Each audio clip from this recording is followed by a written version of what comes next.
Selamat pagi Bapak Ibu Saudara yang dikasihi Tuhan. Pagi hari ini kami mengucap syukur kita boleh kembali datang ke hadirat Tuhan. Mari kita mau sama-sama pagi ini mau menyembah Tuhan. Haleluya Yesus. Terima kasih. Haleluya Yesus. Haleluya. Terima kasih.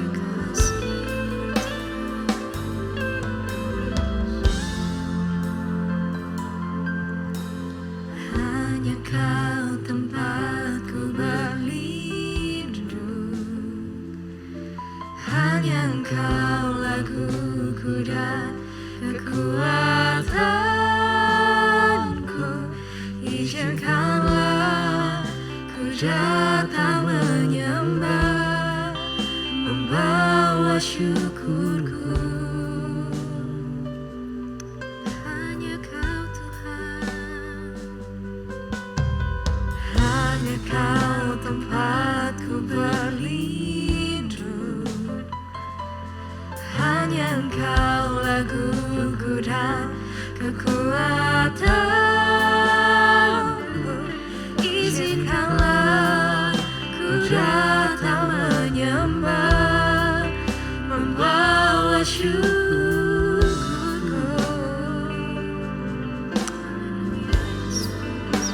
Sedalamnya hatiku Kau pun tahu,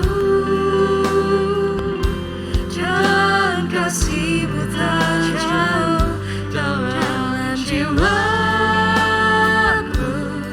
Di dalam kesesakan, di dalam kemenangan, ku tahu Engkau selalu bersamaku. Yesus, terima kasih Tuhan. Hanya Kau tempat kami berlindung Yesus. Hanya Kau tempatku berlindung, hanya Engkau laguku dan kekuatanku. Izinkanlah ku datang menyembah, membawa syukurku. Oh Tuhan, sedalamnya hatiku Kau pun tahu, dan kasih-Mu tak jauh dalam jiwaku. Di dalam kesesakan,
Selamat pagi Bapak Ibu Saudara sekalian dikasihi Tuhan. Senang sekali pada hari ini kita bisa berjumpa kembali melalui program Morning Worship.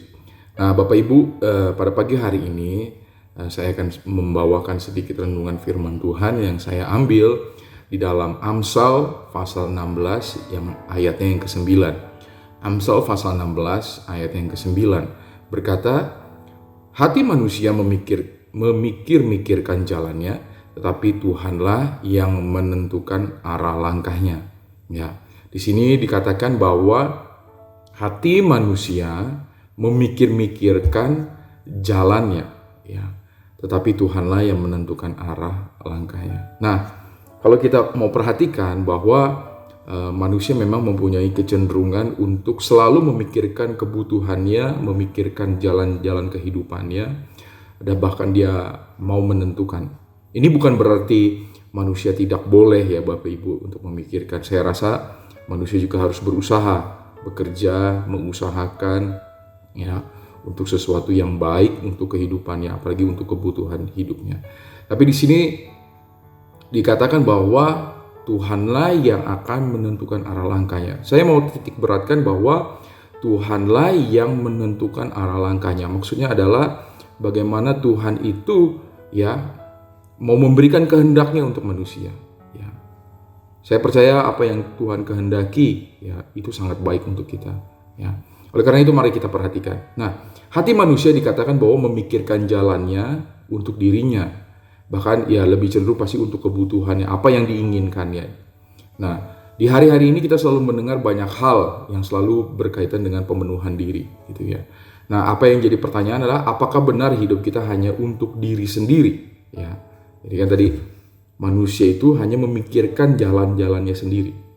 Tapi jadi muncul pertanyaan apakah manusia itu hidup itu untuk dirinya sendiri, ya. Yang kedua adalah apakah hati manusia itu dapat mengerti jalannya Tuhan. Ya Bapak Ibu, kadang-kadang kita sering berjalan ya sebagai orang percaya. Tapi kadang-kadang kita juga terjebak oleh keinginan-keinginan dan kebutuhan-kebutuhan kita saja. Ya, kalau kita boleh memperhatikan sedikit saja bahwa Yesus Kristus datang ke bumi adalah untuk menyelamatkan. Ya, Bapa di surga ingin umat manusia itu diselamatkan. Ya. Nah, kita tahu bahwa manusia ini sudah masuk atau tenggelam di dalam dosa. Dosa itu adalah sesuatu yang ya tidak berkenan atau tidak diinginkan, tidak dikehendaki oleh Allah, gitu ya. Nah, dosa juga diciptakan karena ketidaktaatan dan ketidakpatuhan manusia. Kalau Bapak Ibu ingat lagi cerita tentang awal mula penciptaan, bagaimana manusia jatuh dalam dosa. Sebenarnya sesimpel itu manusia itu bisa jatuh dalam dosa karena keinginan. Nah, kenapa saya bilang ini harus jadi sesuatu yang kita boleh renungkan? Karena pada awal penciptaan Tuhan itu membuat sesuatunya itu baik dan indah. Kalau Bapak Ibu baca ya di dalam kitab Kejadian pasal 1. Karena kenapa? Yang pertama manusia itu udah diberikan kuasa memang untuk dunia ini. Apa yang diciptakan Tuhan. Manusia sudah diberikan kuasa. Yang kedua, manusia juga diberikan teman, pasangan hidup, begitu ya. Dan bahkan apa yang menjadi kebutuhan standar manusia atau kebutuhan basic manusia itu sebenarnya sudah dicukupi. Ya. Kalau kita hari-hari ini bergumul tentang bagaimana kita memenuhi kebutuhan kita, ya, mungkin kita bisa bilang, cukup saya hanya bekerja. Tetapi, ya, Bapak Ibu, sering sekali kita juga masuk atau jatuh dalam dosa. Ya. Sering sekali mungkin jatuh bangun, begitu ya. Karena memang manusia sudah terikat. Jadi dari awal penciptaan manusia itu sudah diberikan kecukupan sebenarnya sama Tuhan. Tetapi karena ketidaktaatan, nah ya, saya mau arah balikan lagi gitu ya. Karena di dalam firman Tuhan tadi, di sini dikatakan tadi Amsal 16 tadi, Tuhanlah yang menentukan arah langkahnya. Karena Tuhan ingin memberikan kehendaknya. Dan Tuhan ingin supaya kita itu mengerti, Bapak Ibu. Ya. Kadang-kadang manusia, saya boleh katakan maaf, adalah bebal. Kadang-kadang jatuh lagi, jatuh bangun. Akhirnya keimanannya dia, keyakinannya dia kepada Tuhan mungkin bisa luntur. Ya. Belum lagi digempur oleh banyak kebutuhan, banyak pergumulan dalam kehidupan. Ini yang membuat hati kita merosot, bahkan kita tidak mengerti. Ya. Bahkan kita jauh, bahkan bisa membuat diri kita jauh, gitu ya. Mungkin ciri-cirinya mungkin kita bisa sakit hati, kepahitan, kita mulai jauh dari ibadah, kita mulai acuh dengan firman Tuhan, kita tidak ada ucapan syukur, ya. Ini yang kita harus hati-hati, kita harus garis bawahi bahwa sebenarnya manusia diciptakan untuk melakukan kehendak Tuhan, bukan untuk melanggar. Ya. Nah, oleh karena itu, karena kita tahu bahwa dari mulanya sebenarnya manusia itu sudah diciptakan dengan kecukupan, kita harus tarik diri kita lagi untuk bisa mengerti. Meskipun saat-saat ini mungkin kita sedang bergumul dengan kebutuhan, dengan mungkin ada pergumulan khusus, ya, mungkin ada yang sedang sakit. Tapi saya percaya ketika manusia ada di bumi ini, ya, kita itu adalah perwakilan dari Tuhan. Apa yang Tuhan inginkan itu harusnya terjadi dalam kehidupan kita. Ya. Harusnya apa yang Tuhan kehendaki itulah yang Tuhan inginkan. Nah, oleh karena itu, ya Bapak Ibu, kata hati ya di dalam Amsal menerangkan, ya kalau tadi Amsal 16, hati manusia selalu memikir-mikirkan, tadi kan Amsal 16. Menerangkan bahwa menjadi hati itu adalah perasaan atau pengetahuan. Ya. Perasaan itu adalah hidup dengan perasaan, adalah hidup berdasarkan pengalaman dan menggunakan jiwa kita. Jadi pengalaman-pengalaman itu mengasah kita dan kita menggunakan jiwa kita untuk bisa merasakan itu kembali. Ya. Kita mengingat apa yang terjadi dalam kehidupan kita. Yang kedua adalah hati itu adalah juga ada kata pengetahuan. Didapat dari dimana kita berusaha untuk belajar dan supaya kita menghasilkan sesuatu. Nah, oleh karena itu hati kita ini, kalau boleh saya katakan, jangan bebal. Hati kita jangan kita keraskan. Ya. Karena manusia itu lebih cenderung, aku sudah nyaman, aku sudah aman, aku nggak mau. Gitu ya. Nah, hati yang seperti ini akan membuat diri kita justru gampang kecewa, gampang susah hati, gampang tidak mau mengerti kehendak Allah lah singkatnya. Nah, oleh karena itu hati kita ini harus diasah untuk bisa memproduksi, ya, untuk bisa memberikan pengertian kalau saya boleh katakan, ya, supaya kita bisa tetap mengerti, update. Apa yang menjadi keinginan Tuhan dalam kehidupan kita. Setiap orang kan berbeda ya Bapak Ibu ya, karena punya pengalaman masing-masing, punya latar belakang masing-masing. Nah, kita harus peka, kita harus update ya. Kalau Bapak Ibu punya smartphone sekarang atau laptop atau komputer, ada jadwal di mana kita harus update software ya Bapak Ibu ya. Supaya apa? Supaya handphone kita supaya tetap bisa lancar, bisa mengerti, ada software baru, ada aplikasi baru yang untuk bisa dikerjakan dengan baik, bisa dijalankan dengan baik. Nah, manusia pun harusnya seperti itu. Nah, yang pertama adalah usaha manusia supaya bisa mengerti, update dari kehendak Tuhan, supaya kita mengerti, Tuhan itu maunya jalan kita seperti apa. Yang pertama adalah selalu mendengar perintah. Ya. Saya bilang tadi kan, jiwa atau hati kita ini kadang-kadang berpatokan hanya pada perasaan yang sudah pernah terjadi dalam kehidupan kita. Tapi di sini yang pertama yang kita harus ngerti adalah kita harus mendengar perintah. Ya. Bapak Ibu yakin nih, gitu ya. Setiap firman Tuhan di Sabtu Minggu, di ibadah umum, firman Tuhan di persekutuan mungkin di homesale, firman Tuhan ada di dalam morning worship. Itu membuat kita tetap fresh, membuat hidup kita, saya sudah keluar jalur sedikit, saya harus kembali. Ya. Mendengar itu adalah hal yang gampang, tapi kadang-kadang sulit untuk dilakukan. Mungkin kita kadang tahu, sudah dengar, tapi saya nggak mau lakukan, ini yang sulit. Ya. Bapak Ibu, ayo, mari kita terus mau dengarkan, kita jangan tutup hati kita dengan kekerasan hati, dengan mungkin kekesalan, ya, atau dengan kesusahan hati kita akhirnya tidak mau mendengar. Jangan sampai seperti itu. Yang kedua adalah berusaha untuk menanamkan benih. Jadi kalau kita sudah mendengar, kita harus menanamkan. Di dalam Matius pasal 13 ya, ada perumpamaan tentang tanah yang berbatu, yang berduri ya. di pinggir jalan. Nah, itu adalah satu gambaran. Saya ingin rindu kita terlepas dari namanya kekerasan hati. Ya, saya mau gambarkan seperti itu. Kepahitan, ya, trauma-trauma, karena itu membuat firman Tuhan tidak bisa bertumbuh. Setelah kita mendengar, kita juga harus sadar, kita harus membersihkan diri hidup kita.